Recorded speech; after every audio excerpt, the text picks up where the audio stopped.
This would be the biggest bonus boon right there before our eyes, transferring billions of dollars to an industry we know almost nothing about that's packed with money laundering and bad deeds. You just heard MSNBC anchor Stephanie Ruhle talking about the new Bitcoin reserve bill, which is expected to be proposed in the new Congress. And she is not happy about it. But do you know what I'm not happy about? The fact that already in that clip alone, I can tell that Stephanie has no idea what she's talking about. And you know what? She's not the only one. So many people, especially the ones on TV, they have really strong opinions on Bitcoin, but so few of them actually understand anything about it. Let's watch the segment together because this Bitcoin reserve bill could become a real thing. And if it does, it's important that you understand what's really happening with it. And in the new Congress, they plan to propose a bill that would sell off some of the Federal Reserve's gold to buy Bitcoin. I don't even want to say this would be the biggest bailout to crypto ever because they don't need a bailout. They're not in trouble. This would be the biggest bonus boon right there before our eyes, transferring billions of dollars to an industry we know almost nothing about that's packed with money laundering and bad deeds. Before I say anything, I want to clear up one very important point that Stephanie's already getting very wrong. Bitcoin and crypto, they are not the same things. They're not even close. Bitcoin is an independent financial system that's open to everyone. It's completely legitimate. It doesn't rely on the dollar or any government to survive. The Bitcoin network treats everybody equally. It can't be shut down. It can't be regulated. And it's been growing rapidly, proving itself for the last 15 years. Now, crypto, on the other hand, that's a hodgepodge of different technologies, companies, and tokens that, for the most part, are just complete scams, usually pump and dumps. Look, Stephanie can hate on crypto as much as she wants. Honestly, I'll be right there next to her cheering her on because I hate it too. But this Bitcoin bill, which this segment is supposed to be about, it has nothing to do with crypto. It's about the US trying to acquire as many Bitcoins as possible. This bill is not a transfer of wealth to the crypto industry. Now, Stephanie's right that a lot of Bitcoin holders will become a lot richer, but do you know who this bill is really designed to benefit? The US government. And that's because if the US government purchases all this Bitcoin now and holds on to it for 20 years, chances are the price of all that Bitcoin is going to skyrocket and the US government is going to be the one making out like a bandit. So in short, Bitcoin and crypto are not the same. And whenever anybody uses those two words interchangeably, it means one of two things. Either they have no idea what they're talking about or they're intentionally spreading misinformation. I'm going to give Stephanie the benefit of the doubt here that she just doesn't understand the difference, but hopefully she learns quick because there's a very big distinction between the two.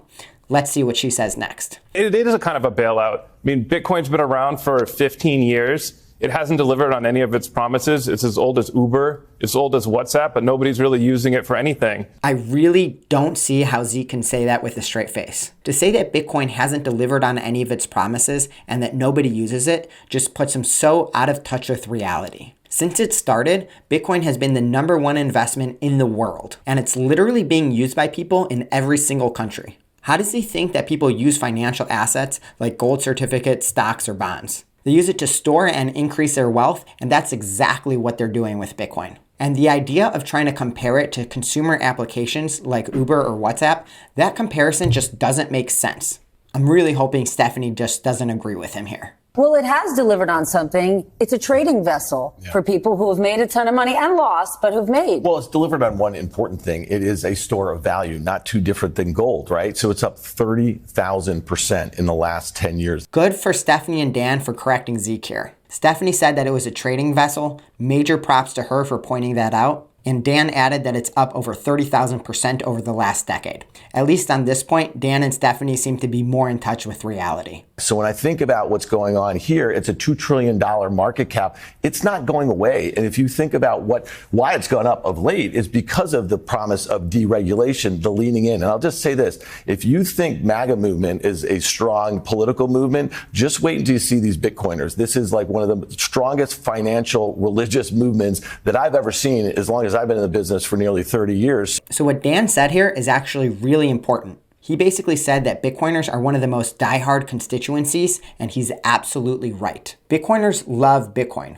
I know, I'm one of them. In my opinion, Bitcoin is a huge net positive for humanity, and I want to do everything in my power to help educate people about what it's all about. I mean, I literally wrote a book and started a YouTube channel to do exactly that. But I want to add in one more very important detail. Dan compared it to the MAGA movement, and I get why I did that because the MAGA movement is very diehard too. But that statement kind of implies that most Bitcoiners are conservative, and that's objectively not true. Bitcoiners are geographically dispersed.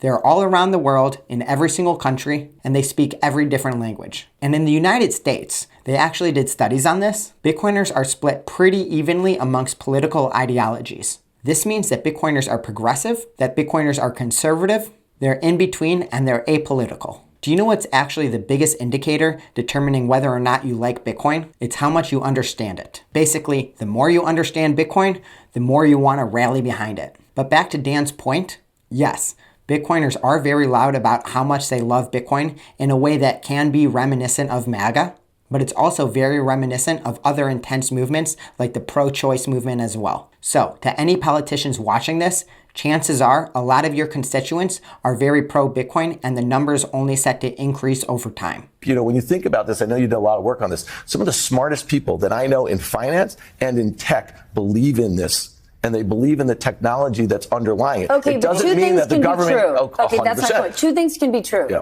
There could be real value in it. There could be a real business there. But that doesn't mean that there needs to be a government program transferring $100 billion to it. Okay, so I have to cut in and stop Stephanie again because she's right, but for all the wrong reasons. She's conceding that Bitcoin might have value, but the way that she does it, she's confusing Bitcoin with crypto again. She says that Bitcoin might have a good business model. But here's the thing, Bitcoin doesn't have a business model because it's not a business. It's money in a very similar way that the dollar is money. Think about it. What's the business model of the dollar? It doesn't have one. That question just doesn't make sense.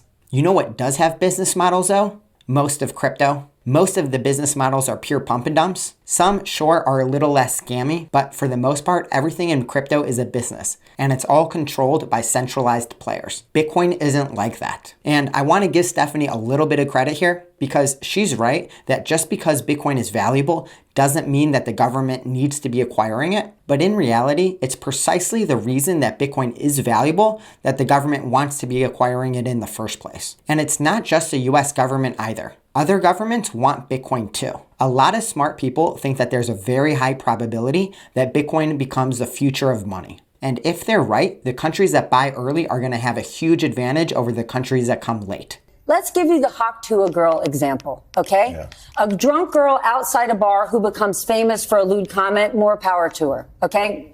She then launches a coin, is dishonest publicly about action around that coin, the value sinks, and now all these Bitcoin investors want this. If that isn't like peak subprime. Again, how many times do I need to explain this? Hawk-Tuah coin had absolutely nothing to do with Bitcoin. The strategic reserve bill is just plain not transferring any wealth to the Hawk-Tuah people in any way. I mean, I'm glad here that Stephanie is calling out that Hawk-Tuah coin is a scam because it is. It was a giant pump and dump and a lot of people lost a lot of money to it. Basically, the way that it worked, the Hawk-Tuah people created a new currency, gave themselves all of it, then hyped it up to all of the Hawk-Tuah fans. And as soon as her fans started buying some, the Hawk-Tuah insiders dumped all of their coins, selling everything and getting as much money as they could. You gotta give him that Hawk-Tuah and spit on that thing, you get me? The thing is though, that's not how Bitcoin works. Everyone that has Bitcoin either had to spend a lot of time and money trying to mine them,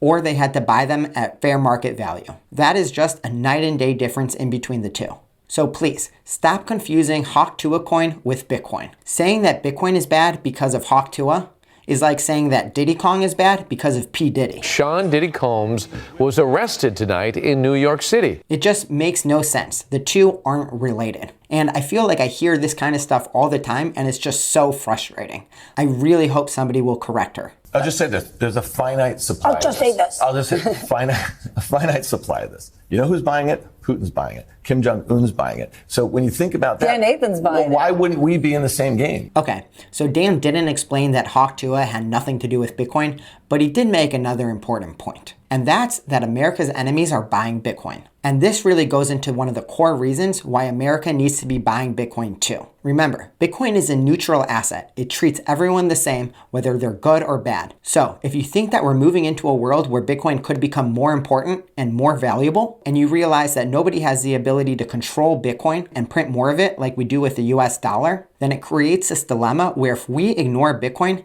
some of our enemies might not. And if Bitcoin does become the future of finance, then what the US is doing is opening up a lane for our enemies to get more Bitcoin and put themselves in an advantageous position over us in the future. And that's a situation I think the government wants to avoid. So really, getting a Bitcoin strategic reserve is more of a matter of national security than anything else. It's a matter of national security.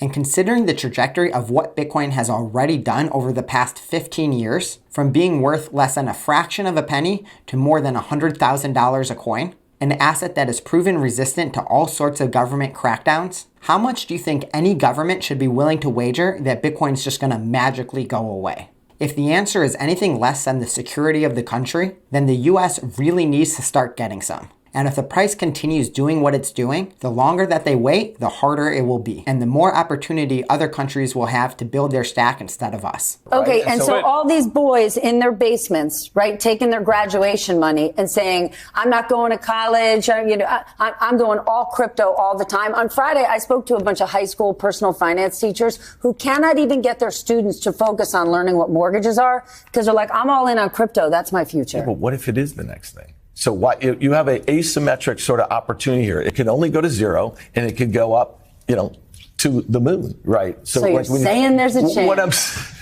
What is with these straw man arguments? Saying that Bitcoin is just a bunch of boys in their parents' basement. And again, confusing Bitcoin with crypto. It's like, how can she say that it's just a bunch of school kids when they're literally debating whether or not the government should be buying it right now? Bitcoin today is worth more than all but a handful of companies. So, saying that it's just a bunch of teenagers who, by the way, have never lived in a world without Bitcoin, that's just such a bad argument. And the fact that she's so confident about her opinions, despite it being very obvious that she knows very little about Bitcoin, that's just being dogmatic. Okay, fine.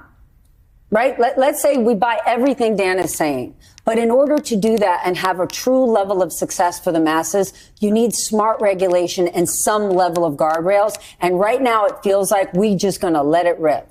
Sure. I mean, we can talk about there's a finite supply, but at this point, the price is really high, right? And no amount of smart regulation is going to make a new level come in. That's why the Bitcoiners donated big money to Donald Trump, got him to start talking about this Bitcoin strategic reserve. That's the kind of thing that could push the price up. Even if it's a pyramid scheme, it pays to be on top of the pyramid. It's true. There you go. There she goes, calling Bitcoin a pyramid scheme. I think I've heard Bitcoin be called a pyramid scheme like a million times by now. You guys, everyone watching this, Bitcoin is not a pyramid scheme. Whenever somebody says that, it just means that they don't understand Bitcoin. Yeah, I mean, I'm not going to say that it was all fraud. Some of it was a pyramid scheme. And also, Zeke said something that I really want to touch on real quick. He said that the price of Bitcoin is really high right now. And as somebody that's been in Bitcoin for the better part of a decade, let me tell you something. The price of Bitcoin is always high. The price was high when it was $3,000. The price was high when it was $60,000. I just reacted to a video of Sam Seder in 2011 saying that the price was really high when the price was only $4. Literally, the price of Bitcoin was less than the price of a smoothie, and he was saying that the price was high. Here's the truth. The price of Bitcoin is going to be high forever. I know the price feels high now, but I can almost guarantee you that in 10 years, we're going to look back and all wish that we would have bought more when it was only $100,000. Overall, wow. It really amazes me how new shows will talk about something that it's so obvious they know very little about. I was really not impressed with this conversation. Stephanie, I'll try and give her as much credit as possible. At least she included that the strategic reserve bill was going to sell gold to get the money to buy the Bitcoin. That's actually better than a lot of news sources which have just been saying that the government is going to use new tax dollars to buy it. Also, Dan said some good things about Bitcoiners being really intense. That was good. Still, I feel like these panelists could all take a Bitcoin 101 course just to teach them the basics. And listen, you can have your criticisms about Bitcoin. That's fine. But if you're going out there calling it a Ponzi scheme, saying that it has no use cases and that no one is using it, then seriously, take some time to learn about Bitcoin because your base level assumptions are all wrong. Anyways, that's it for today, you guys. If you liked it, be sure to hit the like and subscribe button, and I'll see you guys for the next one. I'm out.